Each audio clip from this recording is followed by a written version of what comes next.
The water is coming from Ansar's outside.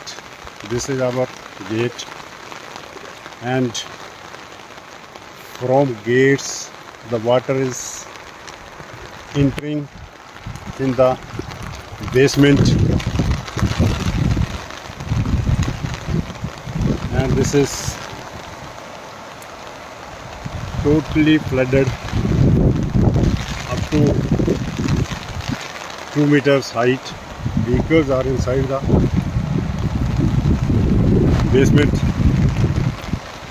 This is again, this is a source of water from where it is coming, and this is the one basement of S, T and U towers. There is